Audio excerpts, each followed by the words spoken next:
अरे धर्म बिगाड़ो मेरो, तूने धर्म बिगाड़ो मेरो, धर्म बिगाड़ो मेरो, तूने धर्म बिगाड़ो मेरो। अरे तेरो हुई सत्यानाश, अधर्मी धर्म बिगाड़ो मेरो। अरे तेरो सत्यानाश, अधर्मी धर्म बिगाड़ो मेरो। अरे तेरो सत्यानाश, अधर्मी धर्म बिगाड़ो मेरो। मैया रो करके कहने लगी, पापी दुराचारी, पापी तुझे पता नहीं है पतिव्रता स्त्रियों में शक्ति कितनी होती।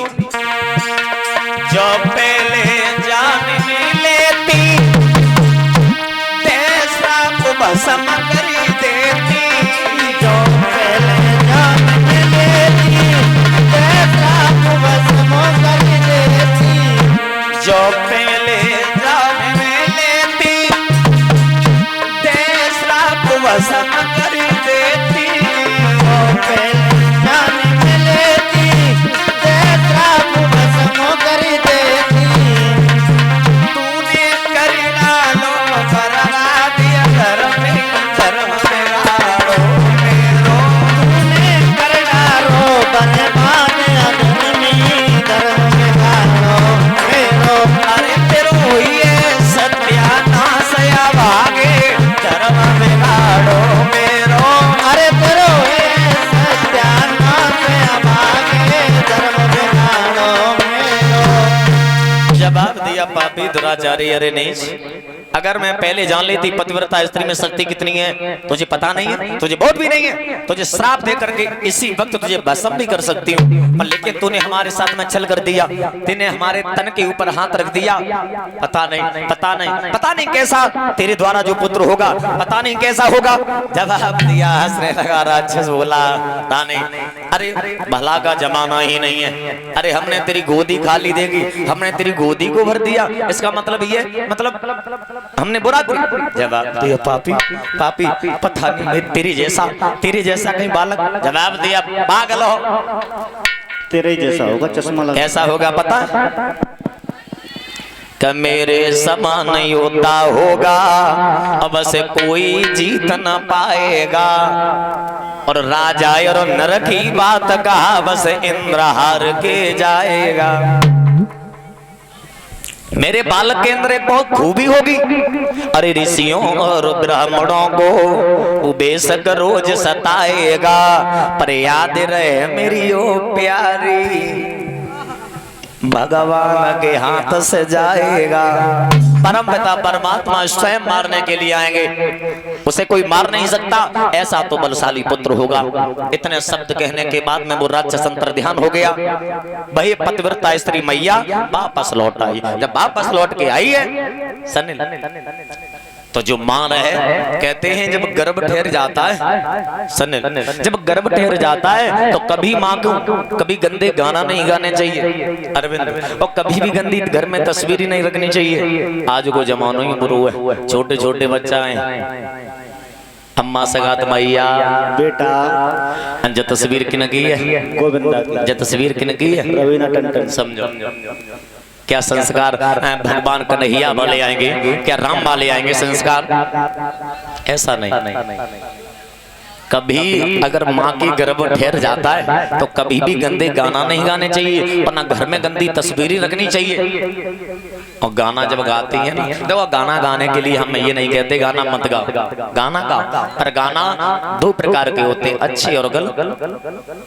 जब पता है ये गलत गाना है, जिज्ञासा गंदी होती है, तो क्यों कछु भाई अरबानी जैसे मनाए तैसे गाती रहते हैं। एक दाएं हम कथा में कहूँ रहे, अब जब 15 मई को कथा कह के आए ये जालना गंगा पार कलान के डिया हर दो तैने का कछुआ गए, तो वैसे ही रहे बालगांव बिछड़ो क्षेत्र वैसे हुए। तो एक भैया रवानी गुनगुनात भाई बैठी रहे, पता नहीं उल्टे सीधे गाना गाए, और हम सुने वहीं बैठे। अब भैया रवानी गाए कि मार दिया जाए या छोड़ दिया जाए और तेरे साथ कैसी लूट किया जाए आ जाए या छोड़ दिया जाए बोल तेरे साथ का छोड़ दिया जाए। हमने की जब गाना गाते हैं जब भैरवानी अब किन्हें देखे गाते हैं ऐसा तो ना हम पर ऐसा है हमें सुनाए देते हो तो हम एक दीवाल रहे दीवाल के झांक के हम देखने लगे तब ऐसे ऐसे कर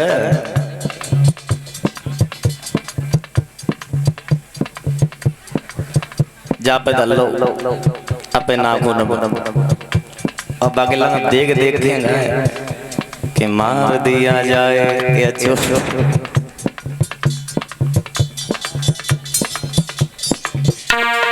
तो बैर वाले गाय कि मार दिया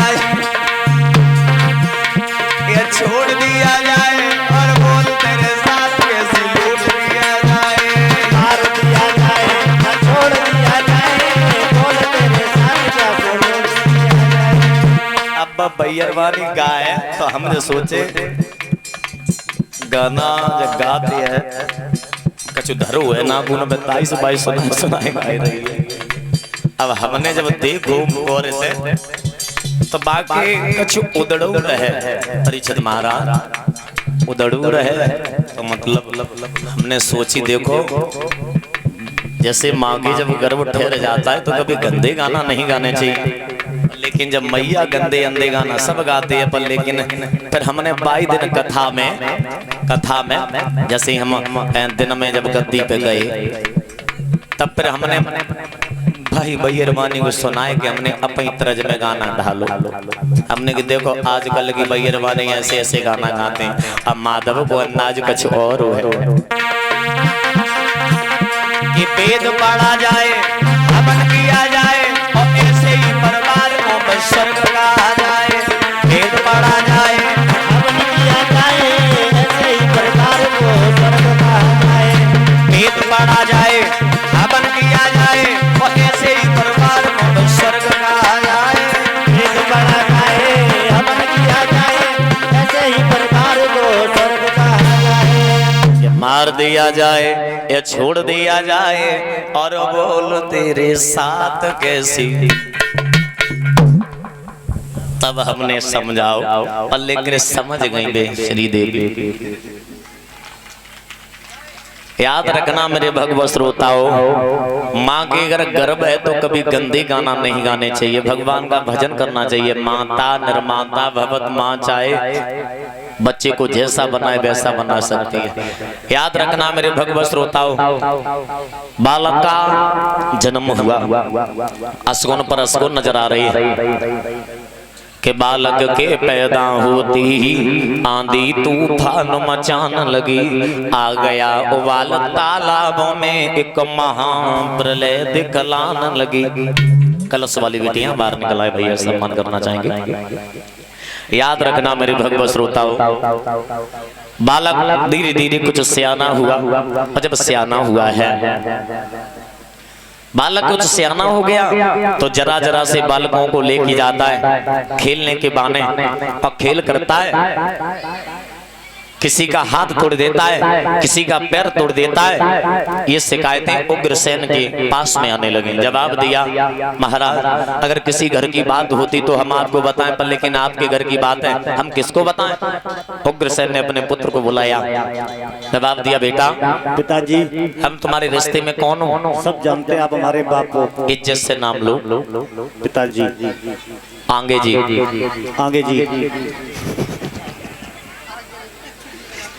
मतलब इज्जत से नाम लो जी पिताजी जी पिताजी जी मैं तुम्हारे रिश्ते में बाप हूँ। कौन हो बाप मतलब पिता हूँ तुम्हारे। हाँ पिता हो। और हर बाप का हक बनता है अपनी संतान को सदमार्ग पर लेके आए। जब शेर जंगल को जाड़ेगा तो अपना शरीर कहाँ छुपाएगा। पिताजी हाँ ऐसा मैंने क्या किया है। बेटा हमें आपकी शिकायतें बहुत मिली हैं। शिकायत कुछ नहीं है मैंने एक की टांग तोड़ी है एक का सर फोड़ा एक की जीभ काटी। मैं आपको समझा रहे हैं आज के बाद हमें हमारे पास में शिकायत नहीं आनी चाहिए। पिताजी ये हमारे शासन में चलता है। तुमसे कहा शिकायतें नहीं आनी चाहिए। पिताजी हाँ मैंने तुमसे कह दिया क्या ये कुछ नहीं है एक की टांग तोड़ी है सर फोड़ा है जीभ काटी। पिताजी तुमसे कहा है चिल्लाओ मत। क्यों? क्यों? तू मेरा बाप है? नहीं, हम तुम्हारे बाप हैं, नहीं तुम मेरे बाप हो। वो सब जानते हैं, बात ये है कि चिल्लाओ मत। तुम्हें बुढ़ापा आ गया, तुम्हें शासन चलाना नहीं आता। सुनो मेरी बात, बोलो। जो हमने कहा है उस पर ध्यान दो। फालतू अगर बोलोगे तो बहुत तुम्हें मारेंगे। क्या कहा आपने? तुम्हें बहुत मारेंगे। मुझे? तुझे अभी उठा के फेंक देंगे नीचे बगल में। मुझे हाँ, मुझे उठा के फेंकेंगे। बुढ़ापा आ गया तुम पे, तो एक तो बगल में और बैठे हो। महाराज उग्रसेन अपने साथियों से इशारा दिया, हमारे बूढ़े बाप हैं, बुद्धि नहीं है, कैसे शासन चलाया जाता है, हमारे बूढ़े बाप को उठाओ और जेल खाने में डाल। ऐसा ही किया, जेल खाने में जब डाल दिया गया, अब गद्दी पर बैठ गया। जब गद्दी पर बैठ गया तो महाराज कंस राजा बन गया। कंस राजा जो था मगध देश में पहुंच गया। जरासंध की 2 बेटियां थी, अस्थियों प्राप्त था करके ही जाते जवाब दिया, हम तुम्हारी बेटियों के साथ में शादी करने के लिए आए। मेरी बेटी होगी। हाँ, क्या तुम्हारी राय है? मेरी बेटियां तो शादी लायक है, लेकिन राय ये है क्या? वो हाथी देख रहे हैं, हाथी वो बंधा हुआ है, बना है, उसके साथ आपको युद्ध करना पड़ेगा। युद्ध करना? उसको आप हरा दोगे तो एक की नहीं, हम दोनों की शादी करते हैं। हो जाएगी, हो जाएगी, हो जाएगी, लेकिन उसको हराना पड़ेगा। बिल्कुल हरा देंगे। अगर हमने हरा दिया तो शादी में मतलब हम समझे पक्की? पक्की नहीं, एक की नहीं, दोनों की करते हैं। अरे तो ढीलो ढीलो, इधर से हाथी इधर से कंस भागा हुआ गया, और फिर होना भी क्या था। क्या हुआ? अरे कंस राज और हाथी में, और फिर डट गए भाई लड़ाई।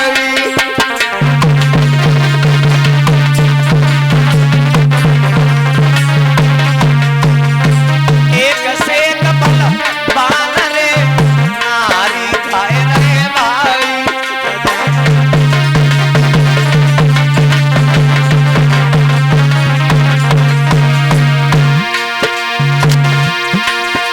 महाराज कंस से हाथी गए हार, हुई मजबूरी पिछला सिंध में नहीं हमरे लाल लला। अब तो दुल्हन बन के 2 बेटियां ससुरे में आए। अब तो दुल्हन बन के 2 बेटियां ससुरे में आई है।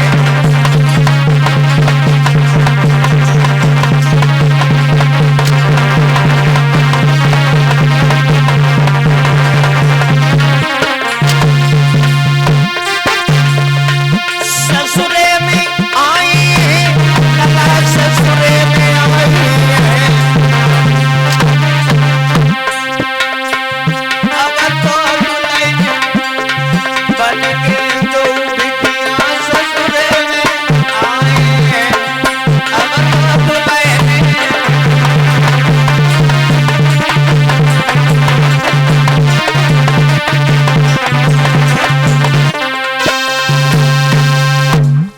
अस्थि प्राप्ति के साथ में शादी करके भोजराज कंस लेकर के आया।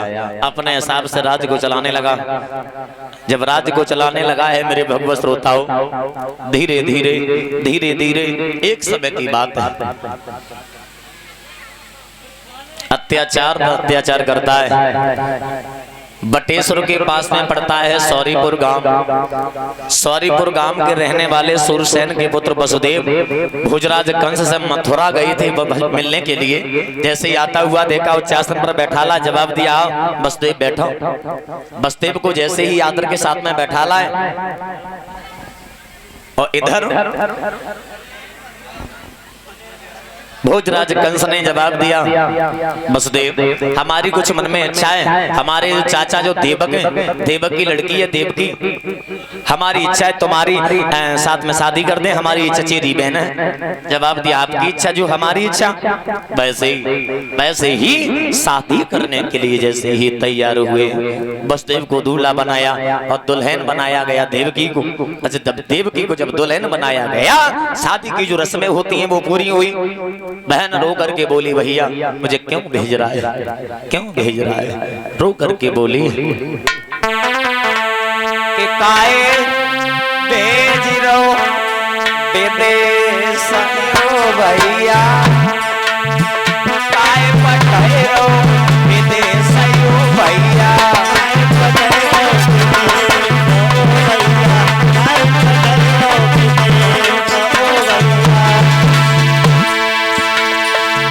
ओ भैया तेरे खूंटा की बचिया ओ भैया तेरे खूंटा की बचिया जित भेजे युत भेज ओ भैया काए भेज रहो विदेश ओ भैया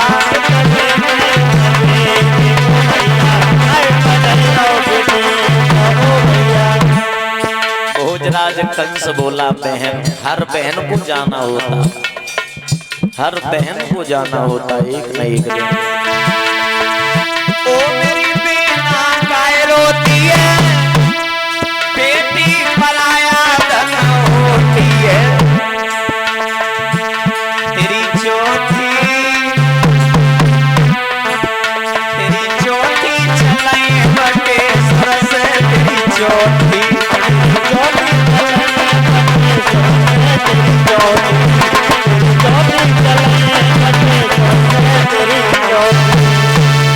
जवाब दिया बहन चिंता मत करो एक न एक दिन हर बहन को जाना होता है अब वो तुम जाओगी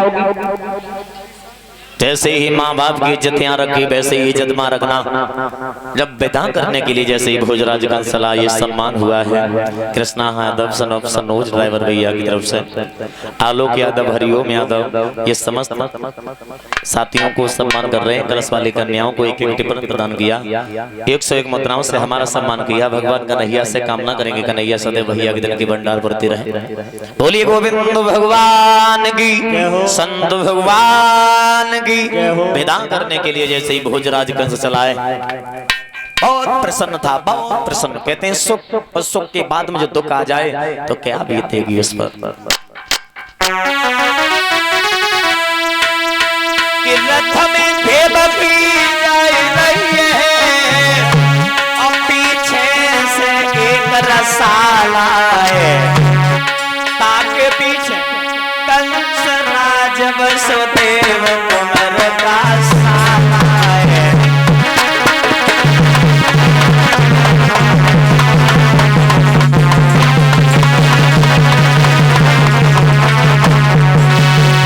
रथ में देवकी जाई रही है और पीछे से एक रसाला है ताके पीछे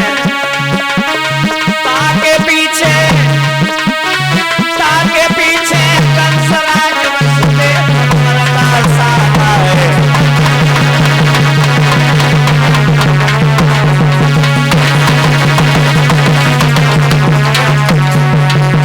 हुआ क्या जैसे ही प्रसन्नता के साथ में विदा कर रहा है और देवताओं ने जैसे ही देखा देवता आकाशवाणी करने लगे आकाशवाणी जवाब दिया बाजी वाह बाजी वाह बाजी वाह भोजराज कंस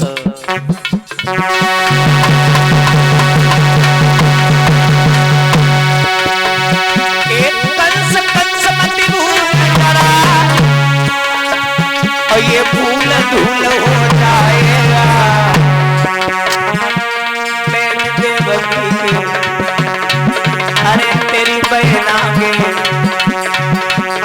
लगाओ मिट्टी में कोई मिलाएगा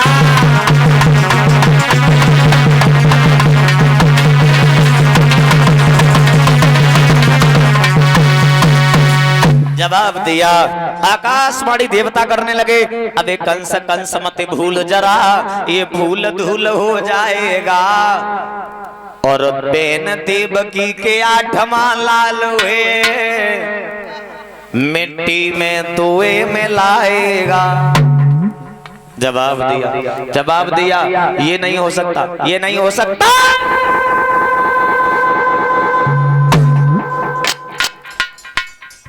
केस पकड़ लिए और जैसे ही केस पकड़े बहन रोने लगी, भैया भैया भैया मुझे क्यों मार रहे हैं, भैया मुझे क्यों मार रहे हैं। जवाब दिया, सुनो अभी देवताओं ने आकाशवाणी की, अभी देवताओं ने आकाशवाणी की, तब तेरे कान के पर्दे फट गए थे क्या?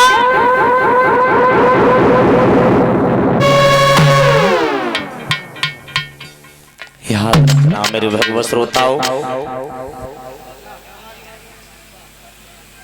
भोजराज कंस से बहन रो करके बोली, भैया आकाशवाणी की, देवताओं ने आकाशवाणी की और तुम मुझे मारने लग गए।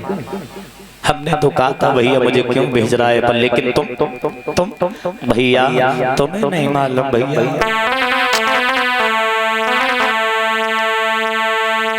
अरे बिरन तोए का बने आई और मेरे बदन पे डालो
जवाब दिया, तुझे हम छोड़ नहीं सकते। अरे जो देवताओं ने आकाशवाणी की, अरे हम वो वृक्ष ही नहीं छोड़ेंगे जिस पर फल आए, हम वृक्ष ही जड़ से काट देंगे।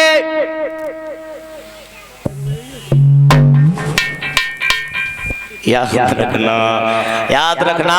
भोजराज कंस बहुत क्रोध में दिखाई दिया, तलवार निकाली, जैसे ही देवकी को मारना चाह, वसुदेव बीच में आ गए। जवाब दिया, पागल हो, बिल्कुल पागल हो, क्यों मारना चाहते हो मुझे ये बताओ। देवताओं ने आकाशवाणी की, अरे देवताओं ने आकाशवाणी की, मुझे ये बताओ तुम्हारी बहन काल है या तुम्हारे बहन के गर्भ से जो संतान जन्म लेगी वो काल है? जवाब दिया, वो काल है। तो हम कसम खा रहे हैं, गंगा मैया साक्षी है, मैं गंगा की तरफ हाथ उठा करके कह रहा हूँ, तुम्हारे बहन के गर्भ से जो भी संतान जन्म लेगी हम तुम्हारे हवाले कर